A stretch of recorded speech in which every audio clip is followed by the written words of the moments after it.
यह कहानी एक ईमानदार और संवेदनशील एसडीएम साहब की है, जो अपनी बचपन की दोस्ती को नहीं भूलते और एक संकटग्रस्त मित्र की 25 लाख रुपए देकर मदद करते हैं। यह कहानी दिखाती है कि सच्ची दोस्ती समय और हालात के साथ खत्म नहीं होती, बल्कि कठिन समय में और मजबूत हो जाती है। एसडीएम साहब और उनके दोस्त की मुलाकात स्कूल के पहले ही दिन हुई थी। दोनों को एक ही बेंच पर बैठने का मौका मिला और धीरे धीरे बातचीत होने लगी। पढ़ाई में एक दूसरे की मदद करते करते उनकी दोस्ती गहरी हो गई। स्कूल में हमेशा साथ रहने के कारण टीचर्स और सहपाठी भी उनकी दोस्ती की मिसाल देते थे। साथ में बिताए हुए बचपन के सुनहरे पल, खेलकूद और मस्ती। लंच ब्रेक में दोनों एक ही डिब्बे से खाना खाते, जो उनकी दोस्ती को और मजबूत करता था। क्रिकेट, फुटबॉल और कबड्डी जैसे खेलों में हमेशा एक ही टीम में होते थे। कभी कभी स्कूल से भागकर नदी किनारे मस्ती करना और आम के बाग में खेलना उनकी आदत थी। दोनों अक्सर मिलकर शरारतें करते, जैसे क्लास में चुपके से बातें करना, टीचर की नकल उतारना आदि। एक बार उन्होंने मिलकर बोर्ड परीक्षा के दौरान दोस्तों की मदद की, जिसके कारण वे पकड़े भी गए, लेकिन उनकी सच्ची दोस्ती पर सबको गर्व था। टीचर्स भी उनकी दोस्ती को पसंद करते थे और उन्हें एक दूसरे की ताकत मानते थे। मुश्किल समय में एक दूसरे का साथ। एक बार एसडीएम साहब के दोस्त को स्कूल की फीस भरने में परेशानी हुई, तब एसडीएम साहब ने अपनी जेब खर्च से उसकी मदद की। दोस्त जब बीमार पड़ा, तो एसडीएम साहब ने उसके घर जाकर उसकी देखभाल की और उसे स्कूल की पढ़ाई से पीछे नहीं हटने दिया। संघर्ष की शुरुआत जब हालात बदलने लगे। स्कूल खत्म होने के बाद एसडीएम साहब ने यूपीएससी परीक्षा की तैयारी शुरू कर दी और अपने लक्ष्य को हासिल करने के लिए कठिन परिश्रम किया। दूसरी ओर, उनके दोस्त की आर्थिक स्थिति कमजोर थी, इसलिए उसे जल्दी काम की तलाश करनी पड़ी। परिवार की जिम्मेदारियों के कारण उसने एक छोटा सा व्यापार शुरू किया, लेकिन बिना किसी मजबूत सहारे के यह आसान नहीं था। शुरुआती दिनों में व्यापार ठीक चला, लेकिन बाद में मंदी और घाटे के कारण परेशानियां बढ़ने लगीं। व्यापार में घाटा और आर्थिक संकट। दोस्त ने अपने व्यापार को बढ़ाने के लिए बैंक से कर्ज लिया, लेकिन प्रतिस्पर्धा और आर्थिक मंदी के कारण उसे बड़ा नुकसान हुआ। व्यापार में नुकसान होने के बावजूद उसने परिवार की जरूरतों को पूरा करने के लिए संघर्ष जारी रखा। कुछ लोगों से उधार भी लिया, लेकिन जब कर्ज चुकाने का समय आया, तो हालत और खराब हो गई। व्यापार को संभालने के लिए उसने कई कोशिशें की, लेकिन हर बार असफलता ही हाथ लगी। कर्जदाताओं का दबाव बढ़ता गया, जिससे उसकी मानसिक स्थिति भी कमजोर होने लगी। पारिवारिक जिम्मेदारियां और बढ़ती परेशानियां। दोस्त शादीशुदा था और उसके बच्चों की पढ़ाई व परिवार की जरूरतों को पूरा करना एक बड़ी चुनौती बन गई। उसकी पत्नी ने भी हर संभव प्रयास किया, लेकिन परिस्थितियां लगातार बिगड़ती चली गईं। जब बच्चों की स्कूल फीस भरने के लिए भी पैसे नहीं बचे, तो वह पूरी तरह निराश हो गया। कर्जदारों के बढ़ते दबाव और बैंक से मिले नोटिस ने उसे मानसिक रूप से टूटने पर मजबूर कर दिया। वह अपने किसी भी पुराने दोस्त से मदद मांगने में झिझक रहा था, क्योंकि उसे लगा कि अब कोई उसकी मदद नहीं करेगा। आखिरी उम्मीद 25 लाख रुपए की जरूरत। स्थिति इतनी गंभीर हो गई कि उसे 25 लाख रुपए की सख्त जरूरत थी, ताकि वह अपना कर्ज चुका सके और दोबारा नया जीवन शुरू कर सके। वह कई जगह मदद मांगने गया, लेकिन कोई भी उसे इतना बड़ा कर्ज देने को तैयार नहीं था। बैंक ने भी उसे नया लोन देने से मना कर दिया, क्योंकि उसकी आर्थिक स्थिति पहले ही खराब थी। परिवार और दोस्तों से जितनी मदद मिल सकती थी, उसने ले ली, लेकिन यह 25 लाख रुपए की जरूरत के सामने बहुत कम थी। निराशा में डूबा हुआ, वह हर तरफ से उम्मीद छोड़ चुका था और खुद को असहाय महसूस करने लगा। जब दोस्त को 25 लाख रुपए की सख्त जरूरत थी, तो किसी ने भी उसकी मदद नहीं की। लेकिन यही वह पल था जब एसडीएम साहब की दोस्ती की असली परीक्षा हुई और उन्होंने बिना किसी स्वार्थ के अपने दोस्त की मदद करने का फैसला किया। जब एसडीएम साहब को दोस्त की मुश्किलों की खबर मिली, एसडीएम साहब अपने कार्यकाल में व्यस्त थे, लेकिन एक दिन किसी परिचित से उन्हें अपने दोस्त की आर्थिक स्थिति के बारे में पता चला। उन्होंने सुना कि उनका बचपन का सबसे अच्छा दोस्त अब भारी कर्ज और पारिवारिक समस्याओं से जूझ रहा है। यह जानकर उन्हें गहरा झटका लगा, क्योंकि यह वही दोस्त था जिसने स्कूल के दिनों में हमेशा उनका साथ दिया था। उन्होंने तुरंत उससे संपर्क करने की कोशिश की, लेकिन दोस्त अपनी हालत के बारे में बताने से हिचकिचा रहा था।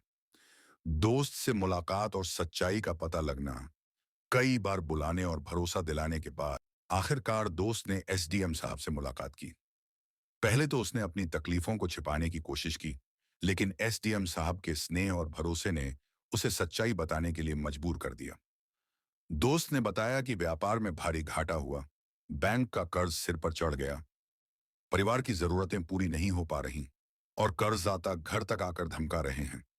उसकी आवाज में लाचारी और निराशा साफ झलक रही थी और वह 25 लाख रुपए की तत्काल जरूरत के बारे में बताते हुए लगभग रो पड़ा। उसने कहा, मुझे नहीं लगता कि कोई मेरी मदद कर पाएगा। मैंने हर जगह कोशिश की, लेकिन कोई उम्मीद नहीं बची है। यह सुनकर एसडीएम साहब की आंखों में दोस्ती की पुरानी यादें ताजा हो गईं और उन्होंने उसी वक्त एक अटूट फैसला कर लिया। बिना देर किए मदद करने का निर्णय। एसडीएम साहब ने बिना एक पल गंवाए दोस्त की मदद करने का फैसला किया। उन्होंने कहा, यह कोई एहसान नहीं है, यह तो मेरा फर्ज है। तू मेरे बचपन का सबसे अच्छा दोस्त है और मैं तुझे इस हाल में अकेला नहीं छोड़ सकता। दोस्त को पहले यकीन नहीं हुआ कि कोई उसे इतनी बड़ी रकम बिना किसी शर्त के दे सकता है, लेकिन एसडीएम साहब ने उसे समझाया कि दोस्ती सिर्फ अच्छे समय में साथ रहने का नाम नहीं, बल्कि बुरे वक्त में एक दूसरे के लिए खड़े रहने का नाम है। दोस्त की आंखों में आंसू आ गए और उसने भावुक होकर एसडीएम साहब को गले लगा लिया। 25 लाख रुपए का इंतजाम। एसडीएम साहब ने अपनी बचत और कुछ अन्य स्रोतों से तुरंत 25 लाख रुपए का इंतजाम किया। उन्होंने अपने किसी परिचित से भी संपर्क किया और जितनी जल्दी हो सके रकम को इकट्ठा किया। उन्होंने इस पैसे को न तो कर्ज माना, न कोई एहसान, बल्कि सिर्फ दोस्ती का कर्तव्य समझा। जब पैसे का इंतजाम हो गया, तो वे स्वयं अपने दोस्त के घर पहुंचे। दोस्त के घर पहुंचकर मदद करना।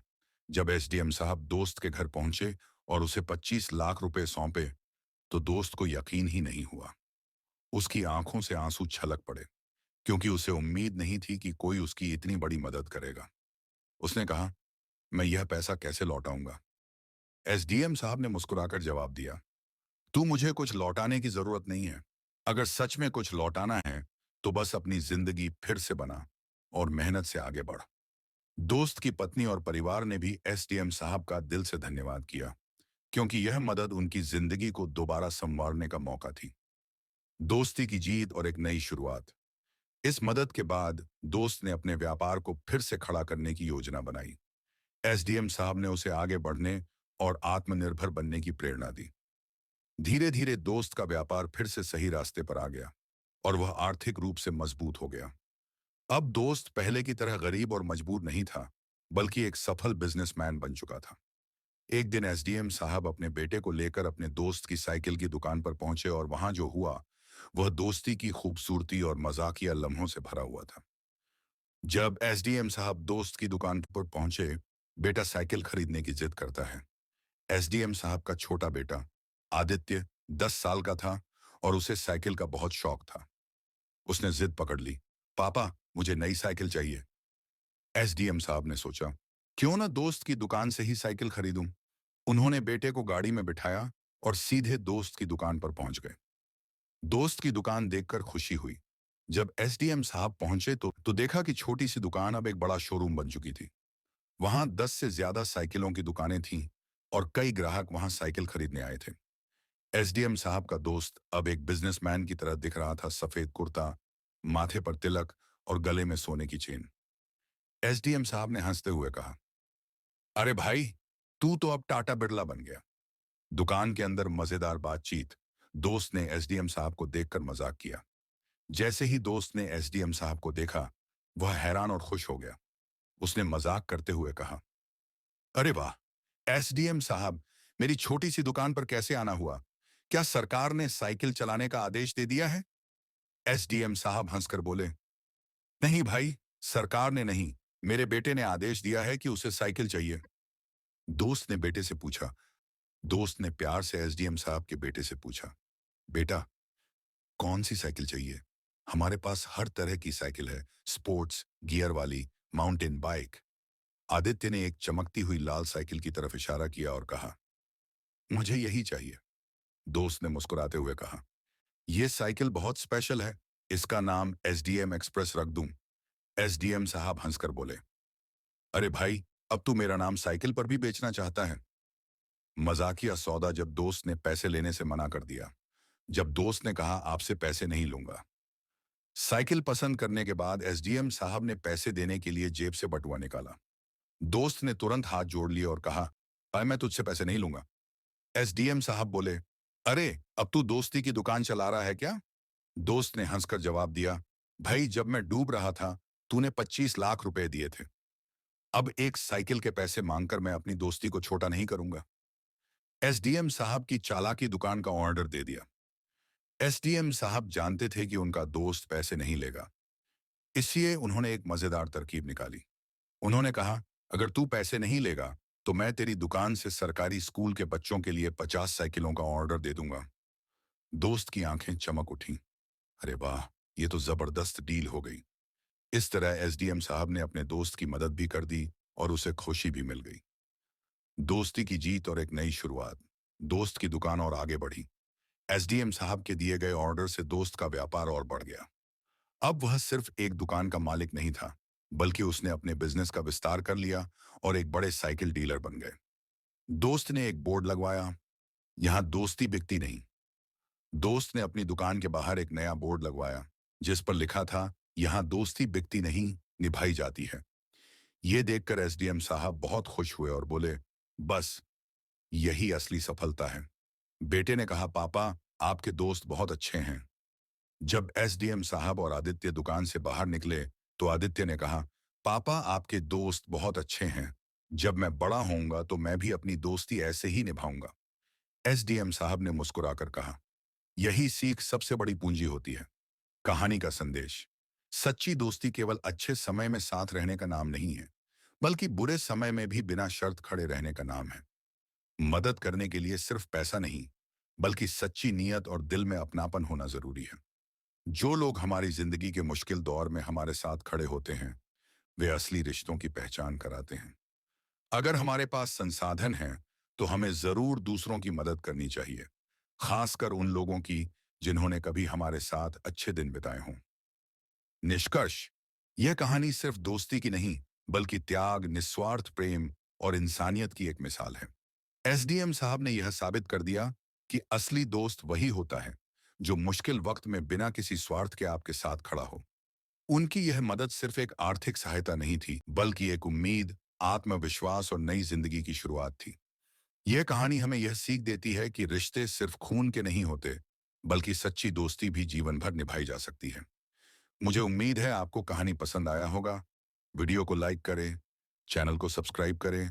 कल फिर मिलेंगे एक नए कहानी के साथ। तब तक के लिए धन्यवाद।